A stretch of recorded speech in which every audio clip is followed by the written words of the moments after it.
It's time for two. It's time for two. It's time for two. It's time for two. Hello, Patrick. How are you? Hi, fine. Great to be here. Thank you to be Finally. here. Finally. Yes. I apologize. First, I apologize about my English because it's not enough to make an interview, but I will try. Well, from my point of view, I don't have to apologize for my Spanish because it's non-existent. So there would be no interview unless you would maybe be in able the future. to. Yeah, maybe, okay. Yes. So to help us in the interview, we are here with Jose. Hello, Jose. How are you? Nice and fine. Okay, he will try when it's necessary. Great. Okay. Thank you. Thank you to you. So we can start. You were born in Belgium. Yes, I was. Yes. Yes. Graduated in Brussels as a general practitioner. Yeah. From there, you moved to Aldesney, one of the Yes. correct, one of the English Channel Islands in England. Yes. Yes. Yeah. Where you were practicing medicine for 18 years. Yeah, just over 18 years. Yes. Yes. And what happened in this point? It's an easy question. Well, what happened is, I suppose I grew up. I came straight from university and went into practice. I had the fortune to join an 80-year-old doctor who had been around the world, who had practiced throughout the world wars. And what I saw there and experienced there was history, medical history. I came from university where a lot of his stories and his way of dealing with people. I think I need a little help. Yeah. Yeah. Conocí un doctor que tenía 80 años, que había estado en las guerras, post-wars, había estado en las dos guerras mundiales y que de ahí cogió historias médicas de este doctor. And so his way of looking at medicine and people and health From this doctor. From this doctor, for me, that was a museum that was so old I couldn't believe he was still prescribing certain things. He was still sitting back and saying, no, she'll be all right. And somebody else, oh my God, we have to do something. He knew the difference. So I came with my academics straight from university into a very small community, my own choice, with a doctor who had a mass of experience but didn't know the new machines, the new protocols, and I thought I was going to educate him. I was going to teach him how to do this. Él pensaba de que iba a enseñarle a este doctor, pero no era así hasta entonces. Yeah, that didn't work. He showed me things I hadn't learned at university. And because of that, and because of the way I was anyway, I'm not so good with authority. That was also one of my reasons for going to a very small island, away from everybody, where I would come across all medical problems. On the island of Aldesney, it goes from drowning, accidents on the road, people falling from the cliff, to all the medical problems. They all came first to me. And that is where I started learning about medicine. Because I started to learn how the medical system worked. We were on a small island. There were 2 independent doctors, and we had a very small hospital where each saw their own people. We had basic X-ray facility, and that was it. Blood samples, urine samples, anything else was sent to another island, a bigger hospital with a specialist. And gradually over the years, even there you saw that more and more was centralized, and more the specialists determined what was going to happen. How many X-rays, when blood tests, how many appointments, follow-up appointments for people. But our people always had to fly from one island to another to see a specialist or to go into hospital. It cost money. Yeah, I wrote the tickets. You wrote the tickets? Yeah, because if I said that you needed to go and see the specialist in Guernsey, a different island, Yeah. then you would get a free ticket, flight, to go and see It it. was your decision. It's my decision. So I started to think about money. I started to think about, this was also private practice. The whole of England, the UK, United Kingdom, it has the National Health Service. It's a free health service for everybody. In the Channel Islands, so Jersey, Guernsey, Alderney, it was private. So people had to pay for their medicine. When they saw the doctor, all the investigations cost money. So I started thinking about money. And I started over the years, to see how more investigations were needed, more appointments were needed, more hospital beds were needed, more specialists were needed, while I didn't see the need for it. And I started, over the years, 2 things happened.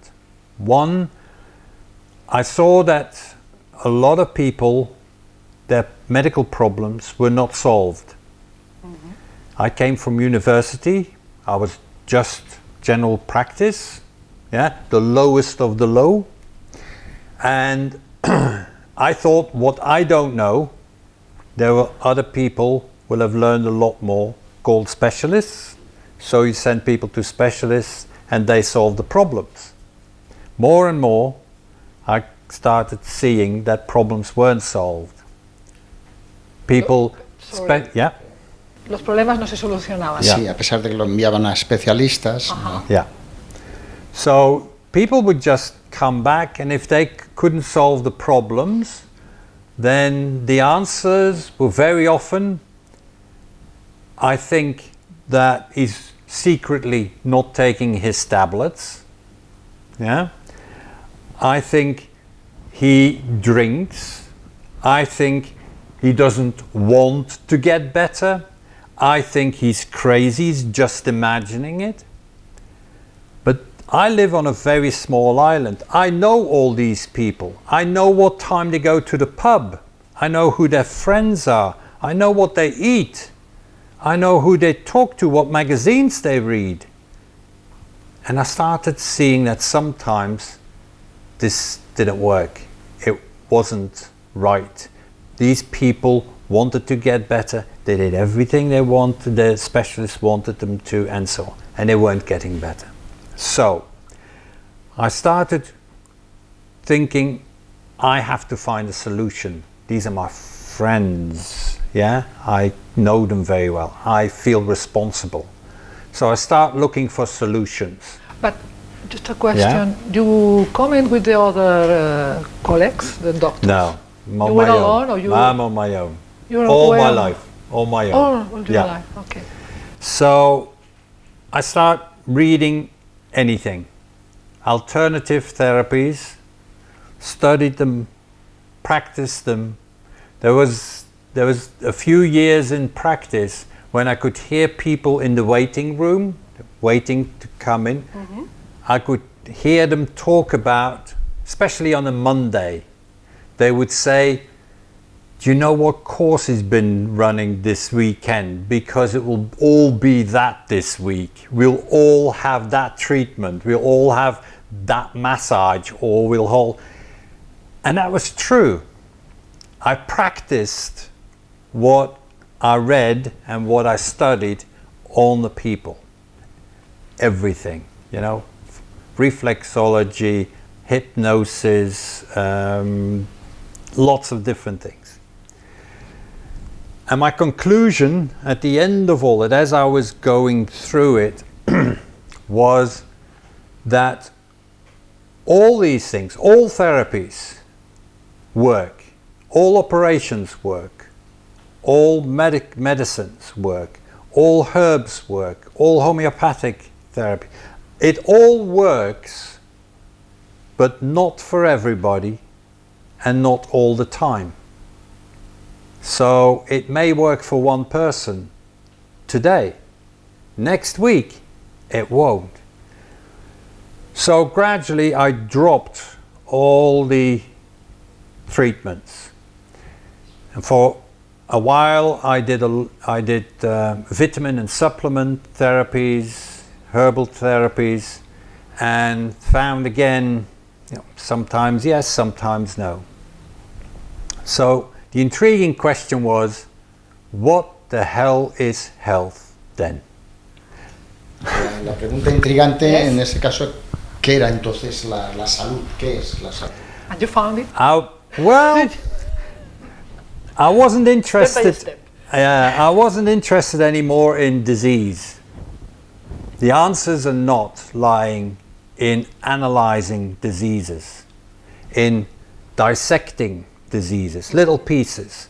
Oh, look, and when I put some of this on there, that gets better. Yes, in your laboratory it does, and sometimes in that person, sometimes it does, sometimes it doesn't. I'm interested in why not? What is stopping it? Because if there was a medicine, whatever medicine, or a method that would be a cure, always a cure for a disease, everybody in the whole world would use that.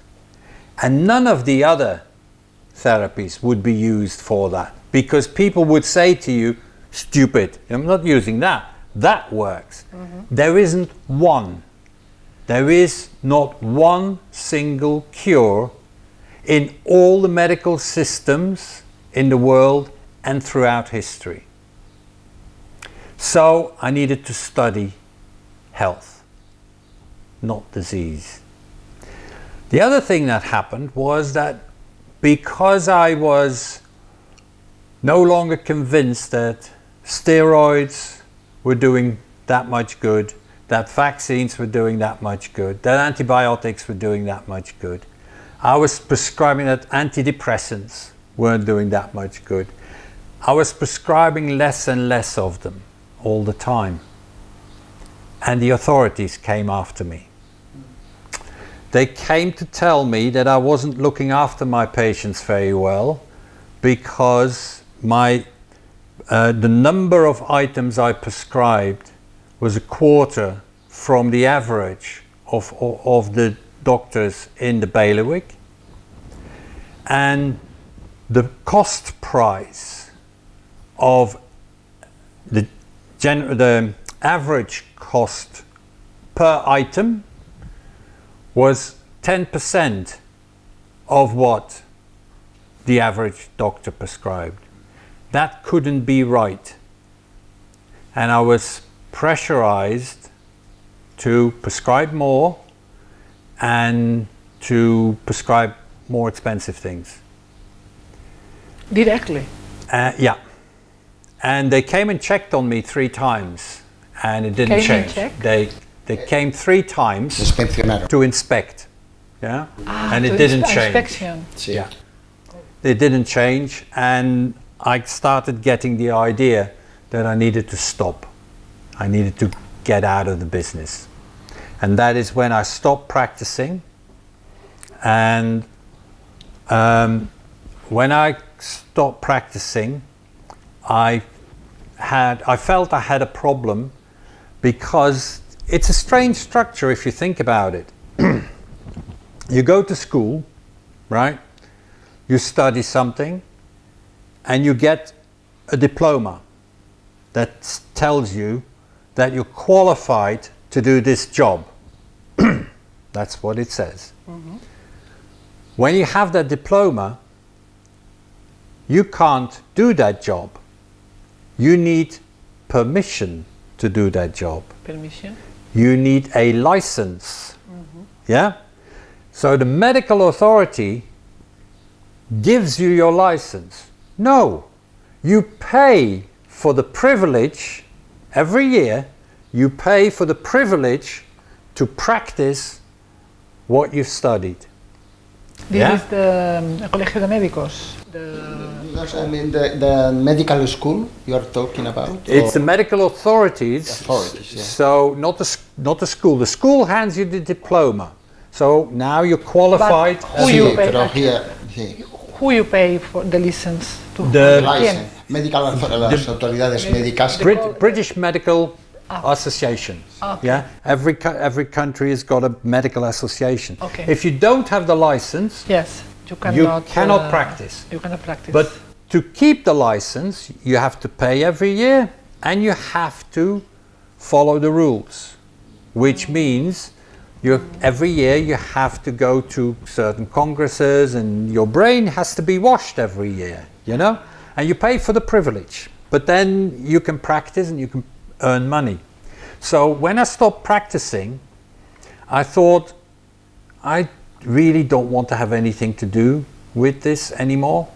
So what I did was I wrote a letter saying, can you please remove my name from the list? I don't want to have my name on your lists as a qualified doctor. And I got a letter back saying, no, you can't do that. And by the way, you owe us for next year your license. I wrote back and said, I don't want my license anymore. That's the point. So A, I'm not going to pay you, and B, please remove my name. Well, ultimately it took a lawyer to get my name removed from their list. The reason I wanted to do that was twofold. One, I had stopped my practice one day to the next. One evening I talked to the other doctor and I said, look, I'm not doing this anymore. Will you do it? You carry on. I'm not doing this anymore. And I walked out and I didn't go back the next day. So I had no job, had no income, I had nothing anymore, and I went back home. So I knew that without a job, and what is even worse, I've spent all my younger days educating myself as a doctor. You spend 7 to 10 years at medical school, right? In those 10 years, you don't learn anything else. So I don't know anything else. So without a job, I knew that my surroundings would pressurize me to go and do locum work. Yeah. So whereby you go and do 2 weeks for another doctor. By the way, they would pay me as a locum. As a locum? As a locum is a doctor who replaces another doctor who goes on holiday. Yeah? Sustituto. A replacement. Yeah? Sí, como sustituto, médico sustituto. If I worked 5 months of the year as a substitute doctor, I would earn as much as I earned the whole year in my own practice. But you had no license. You can't. No. The reason then was I don't want the license, because otherwise the people around me would say to me, why don't you go and do a week there, a month there, earn some money, right? And I didn't want to do that.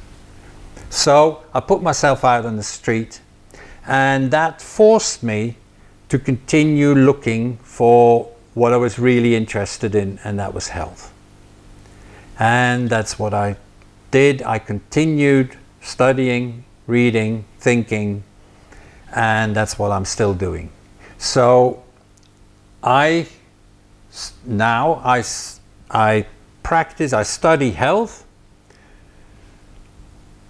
What is the reality of health, and especially how can people look after their own health?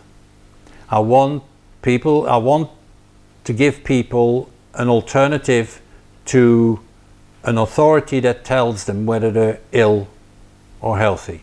An authority that tells them what they need to do, how much money they need to spend, what they need to put up with in order to become healthy. I want to give people an alternative. And that is, it's easy to look after your own health. The only thing is, you need to know what that is, health. And if you know what that is, then you can immediately decide that certain therapies are not going to help you. So there's no point in spending 500 euros on massages or on acupuncture or on whatever. All these things are useful because it helps people, some of the time. So it's useful, but it's not a cure. I can cure myself, nobody else can do that. And that is what I want to teach people. That is really the background to where I am now. I did only a question for the moment. Yeah. Is it midnight yet? Okay. So you get disappointed with the medicine in general, or with the Western medicine? No, I get disappointed with systems. With systems? Yeah, with authorities. Authorities set out a system and hand it to the people. Yeah, churches do that with the belief system of people. You have a belief system already, or believing already exists, and then a church makes that into a religion with its rules. Health already exists. Medical authority makes that into a health system with its rules. We don't need that system. If you remove the system and you have direct access to health and what I need in order to have that health balance without the system. So I have a difficulty with the system.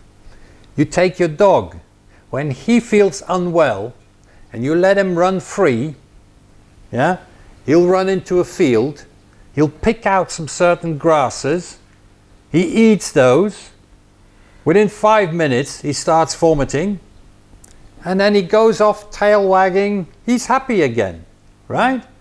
If you put a leash on that dog, he'll get ill, and he'll stay ill because he can't get to what he requires at that moment in time. But we don't know do the same that the dog does. We do.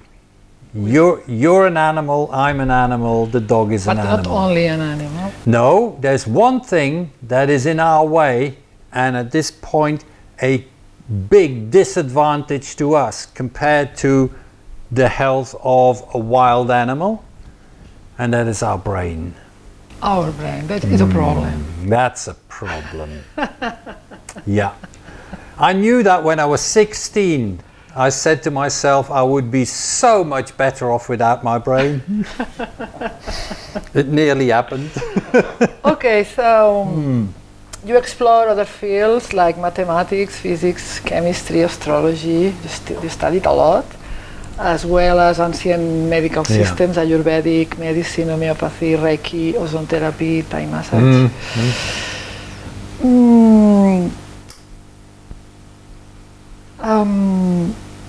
Do you think that Western medicine can change?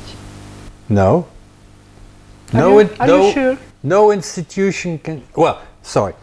Yes, they can change, but they can't give people what people require, that is health.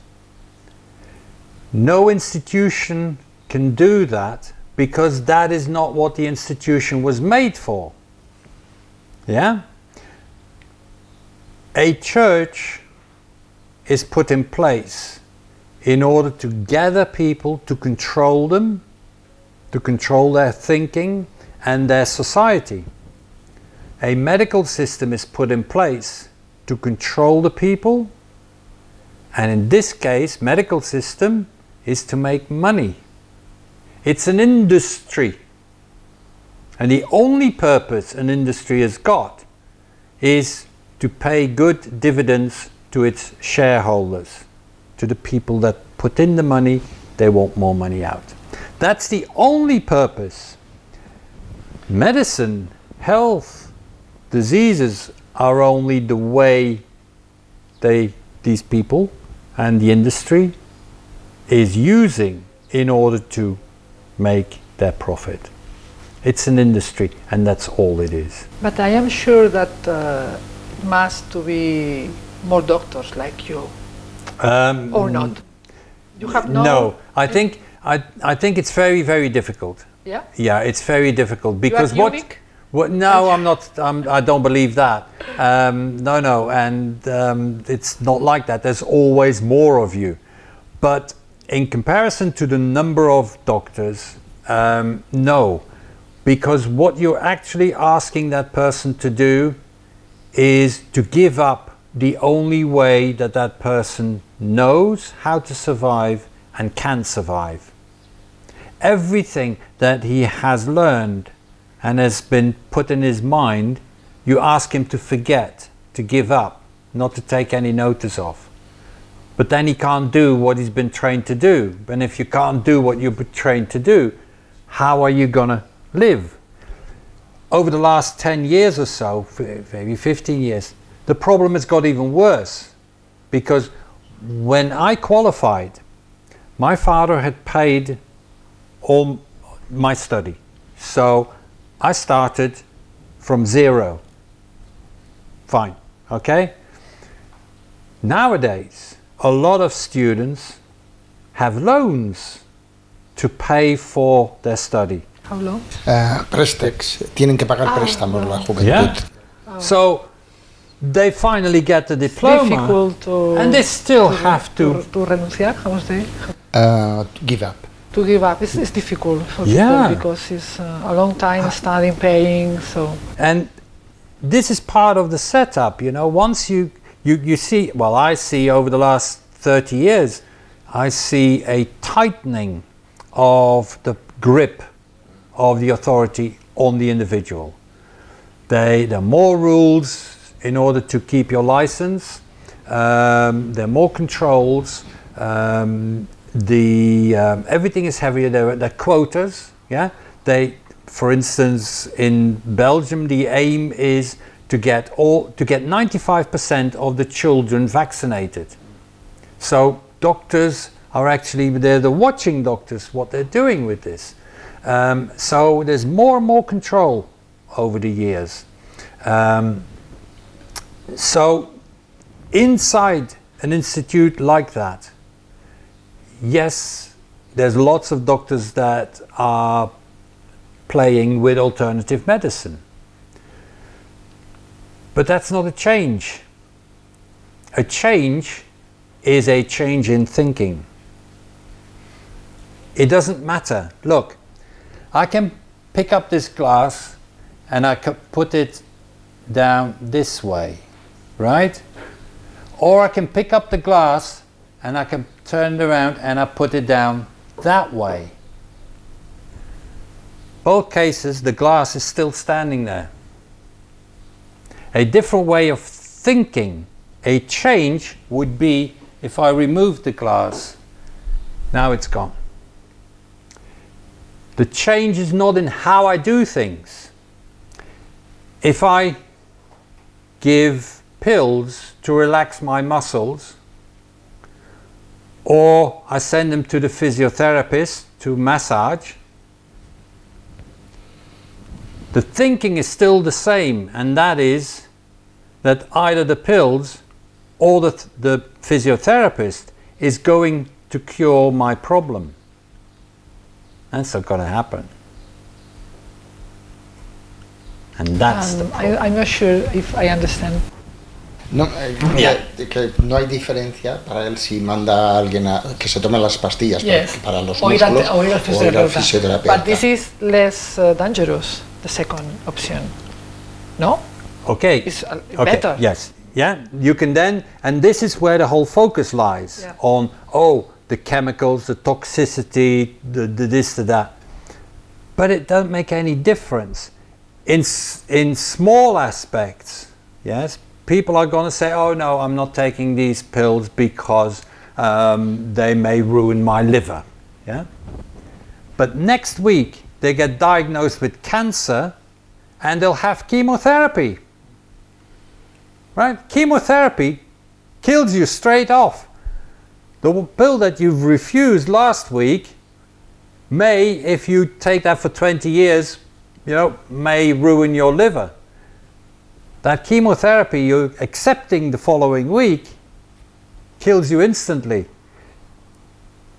It's not a change. The change lies in the thinking. So it's not so much about, yes, you're right, there are differences in toxicity and so on, but you're still dependent. You're just as dependent of somebody else. And that something or somebody else is standing in your way to actually get healthy. Mm-hmm. And that is my problem. So the key is the independence. Independence. Yeah. Take your own decision. Give me the opportunity to decide for myself. Yeah? There is no good or no bad. Why? If I'm seriously ill and I really don't feel well and I thinking to myself, look, really I've had it in life. I've done everything I wanted to do. I'm fine. Just leave me here, enjoy the view, enjoy the sunshine, give me my beer and that's fine. Leave me alone. Then they go, but you may die. Yes, and you won't. We all die. Why can I not be left alone to make my own decisions? Mm-hmm. To have a painkiller if I want to, fine, to have whatever I want to, without pressure. If I don't want my children vaccinated, well, by law, I'm responsible for my child. Yeah? If my child doesn't go to school, I can go to jail. But when it comes to vaccinating my children, you have to. You can go to jail if you want to make your own decision.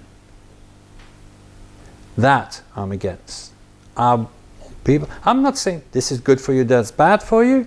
Here is the information and you choose. I just want freedom for people. Freedom from authority, and this particularly for me, it's focused on medical authority. Yeah.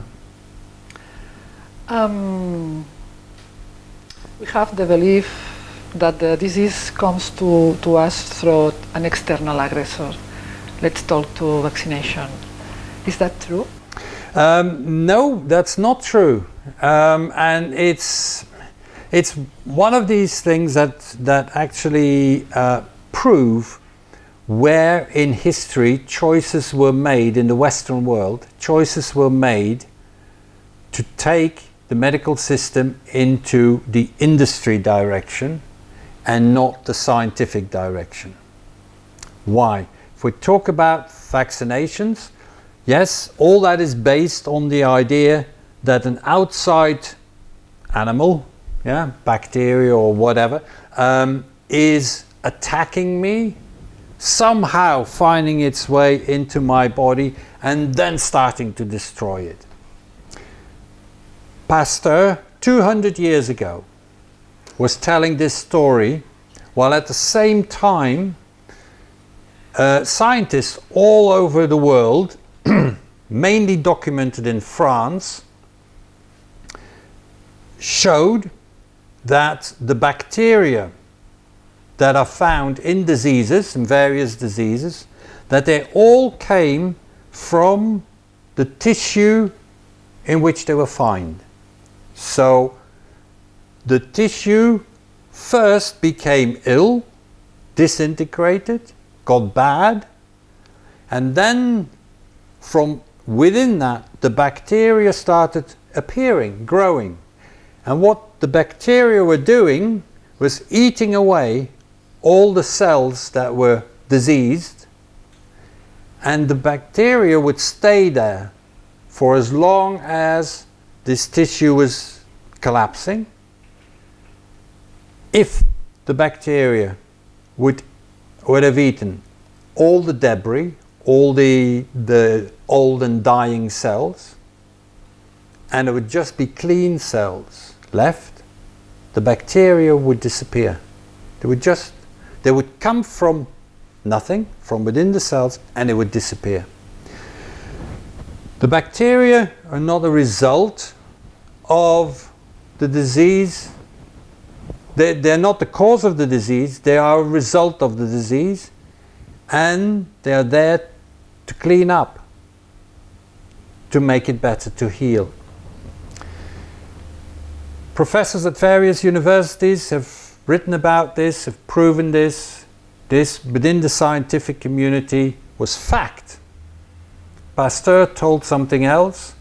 They've thrown him, he wasn't a doctor, he wasn't a professor, he wasn't, they've thrown him out of universities, but people invested in what he said.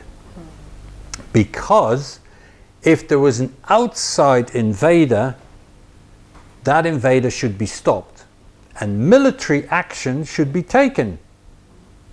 We have to fight the infection. And that's where it started. 200 years ago, and from then till now, other people have shown the same thing, and that scientific research has gone further now, because a good person to read about is Raymond Royal Raymond Rife, because he showed that a bacteria was nothing more than a bunch of energy, and if he could hit a bacteria or a diseased tissue with certain frequencies, and instantly the disease would stop.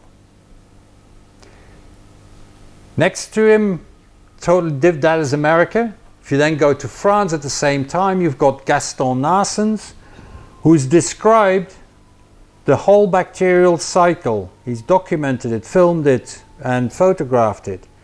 How bacteria move from one to another, all the way around, and end up with clean tissue. It all works by itself, and it's internal.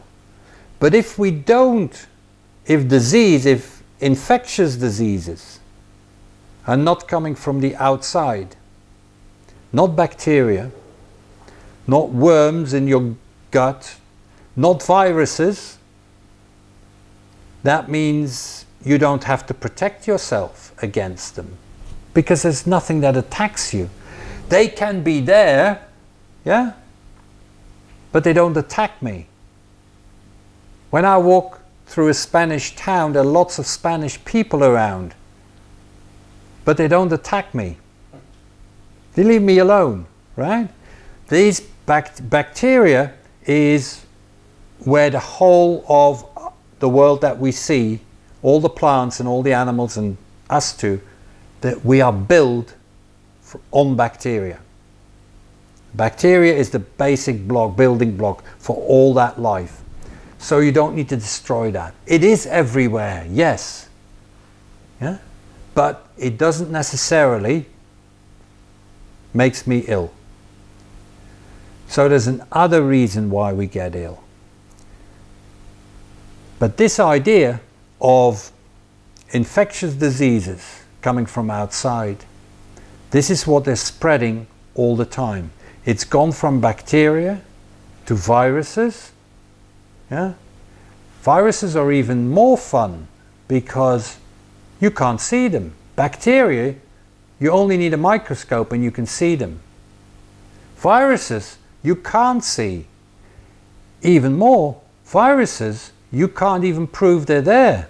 There's no viral test that is specific to tell you that there is a virus and which virus it is. So it's completely hidden.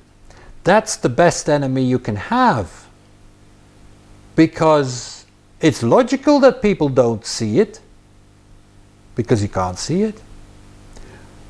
But if you can make people afraid of it, then you control the whole group. Because now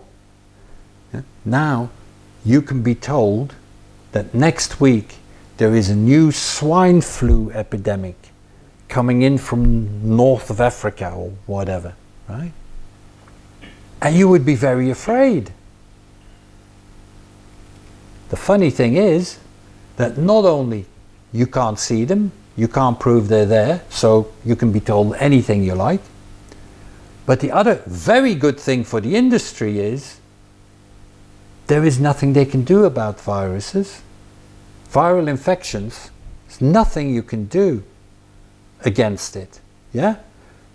So any cure, any pill, anything is good enough. So they sell you wet wipes to wipe your hands, to protect you against viruses, masks, you know, all kind of silly things, all the way up to steroids and anti-immune pills that really weaken your system to make sure that you'll stay ill for a long time. Good point for the industry. So with that idea that health, your health, is threatened by something on the outside, it is taken further. People have gotten this idea because they say radio masks, yeah? Radiation from all kinds of devices that we have these days, certainly. It makes me ill. It's always on the outside. Yeah?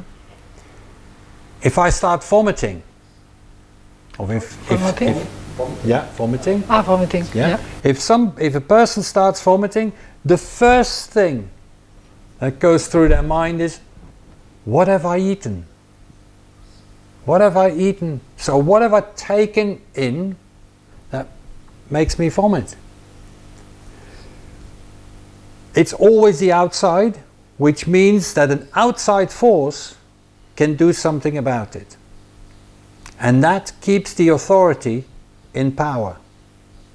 Because now I need an expert to tell me what is good meat, what is a good apple. If I was a dog, I would need an expert to tell me which grass is good for me and which is bad for me. All linked to the idea that the danger comes from outside. Yeah? And what if these scientists, these professors 200 years ago were right about, well, they are right, scientifically proven, but what if they were right about, no, the disease lies inside? Nothing to do with these little animals that crawl around in there, never mind those. The disease lies inside, it doesn't come from outside. What if they were right it would turn our whole world upside down. Because that means that no expert is needed to advise me on what to do, 1. That no real cure will be ever found on the outside, 2. And 3, and most importantly, and most alarmingly, if everything happens on the inside of me, then I'm the only one that can cure it. I'm responsible, I have some responsibility to take for my state of being, health or diseased. And that's a change of thinking.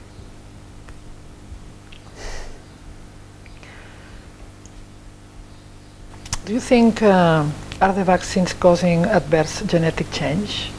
Yes, I think there is.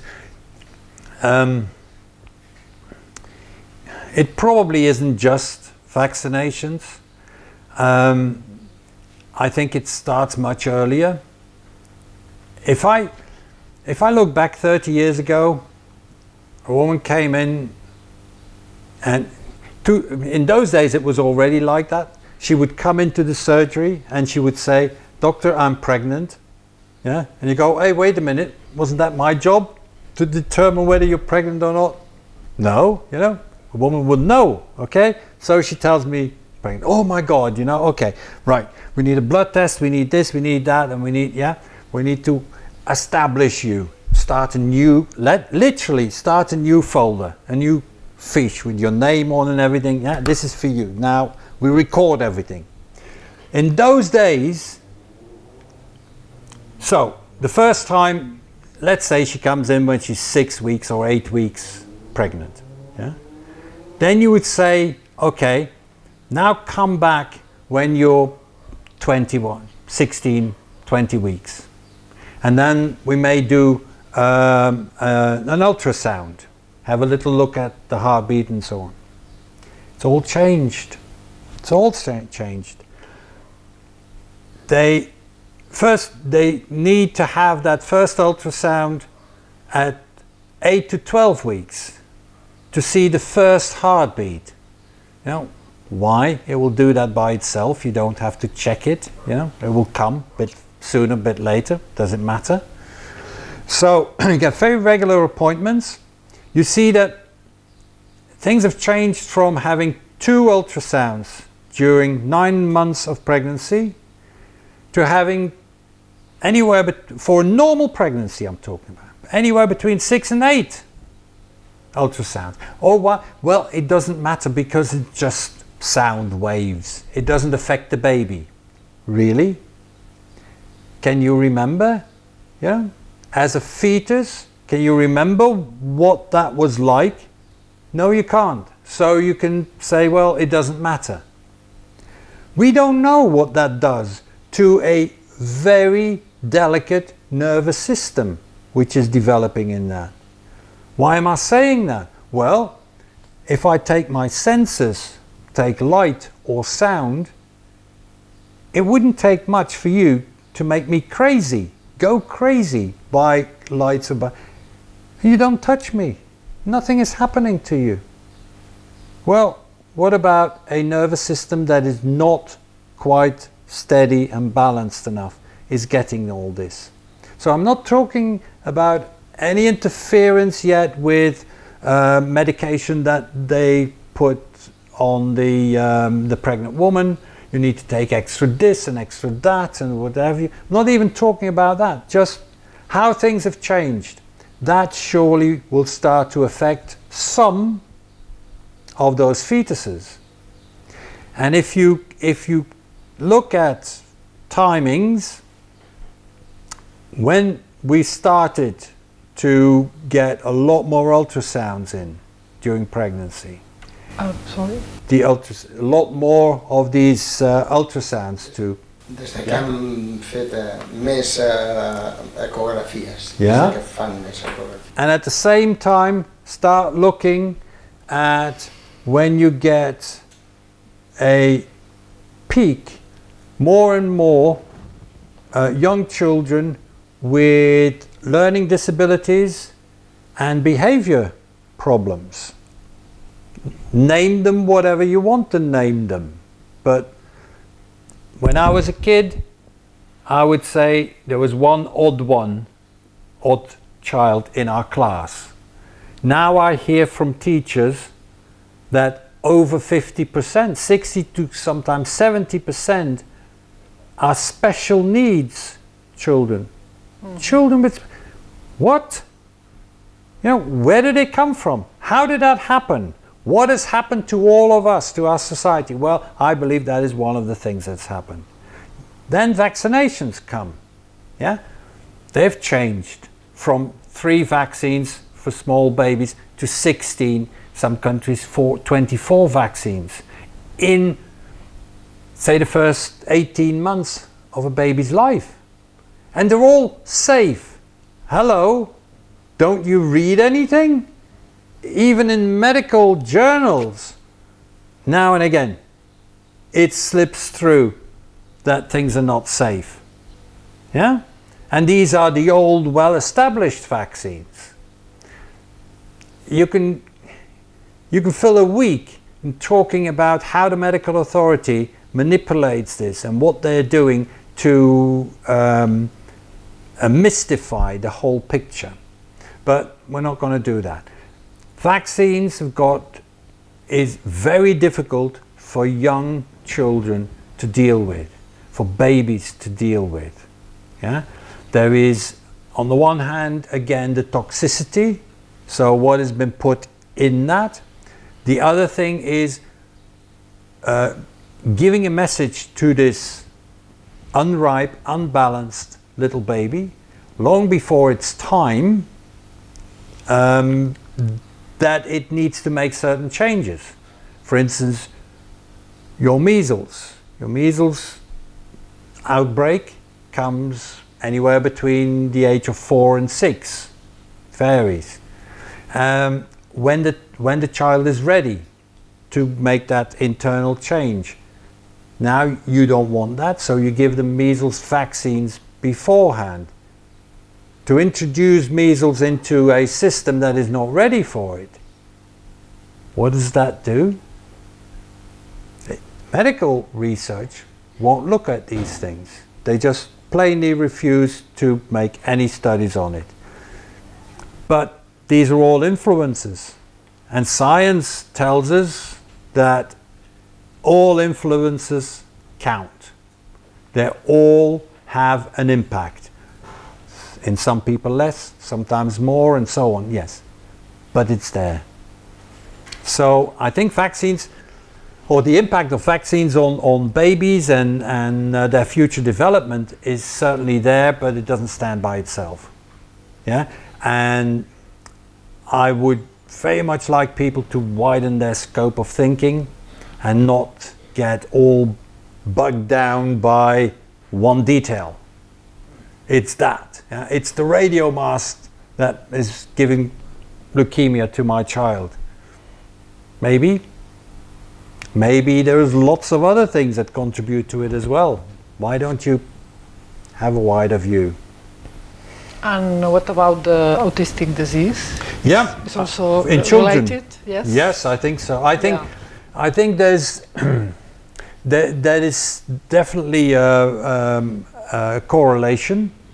But if you widen that picture, if you start thinking a bit wider, then you also start to see now that it is the young autistic adults that we already have got. So we've got a lot. Not only children. No. Do you mean? We've got a lot of autistic or autistic related children nowadays. But if you go back 18, 16, 18, 20, 25 years, then you see that there were also starting to get a larger number of autistic children. And they're young adults now. If you look at these people, those are the people that are now starting to change your world. These are the people that command the internet. If you want somebody to hack into the bank's account and give you a couple of million, right? It's an autistic guy who is going to do that for you. Because that is his whole life. That's his whole focus. He thinks differently. These are the people that are already changing our world. So maybe this is what needed to happen. Maybe this is all part of the end of the road. You know, we have a society. It lives by these rules, by these standards. This is the other rule. This is how you need to do. This is the authority. It controls everything. It makes it almost unlivable. And then new human beings crop up with new capacities that I can't control. And these human beings will change the world. ¿Me puedes hacer un poco de esta última parte? Curiosamente, los jóvenes, curiosamente ya los que son más mayores, son jóvenes pero más mayores, autistas también, pues son los que tienen esta capacidad de hackear las cuentas de bancos o de hacer estos cambios que están dándose ahora en las nuevas tecnologías y todo esto. Y que son los que pueden cambiar el mundo porque son los que están introduciendo estos cambios. A mí me ha sorprendido, no esperaba que los autistas pudieran hacer esto. So, in that respect, you could say, and that is a natural law anyway, and that is that all life systems will destroy themselves. They will build themselves, and they will destroy themselves. Yeah, if you take a pond, a little pool of water, and you put some fish in there. Yeah, the fish find food in the water, so they eat. The more they eat, the bigger they grow. The more they eat. Mm-hmm. The more they eat, the less food there will be, and the more dirt there will be left, waste that will be left. So, if there's less food, then the fish that were very happy in the pond with all the food they could eat will die because they've eaten all the food. So it grows and it disappears again. Our society, if we look at human society, we've had numerous systems in this region, in Western Europe. Numerous systems have been put in place. Numerous rulers have been in power for a while, and then it destroys itself, it weakens itself. The Roman Empire collapsed from itself, in itself. It got rotten inside, so therefore it weakened so much that it looks as if the outside comes in. They were there beforehand, but they were kept there because of the power inside. You as a person are this big when you come into the world, right? And you grow and grow and expand. Your world, not only your physical world, but your mental world grows and expands. And when you get older, look at me, when you get older, yeah, you go, oh, I don't want this anymore. I don't care about that anymore. My world gets smaller and smaller. Mm-hmm. And eventually, if you're entitled, if you can, live your world right up to the end, right up to that last breath, your world will get smaller and smaller again, whereby the two most important things in your world will be bed, toilet, and the space between them. And that's your world. And then it goes, it's gone. Yeah? So, the structure that we have now, the social structure, the European Union, all of that will collapse from inside. And maybe all these years ago, they've started to create human beings that will actually do that.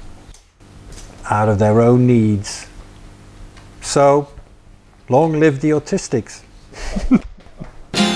It's time for truth. It's time for truth.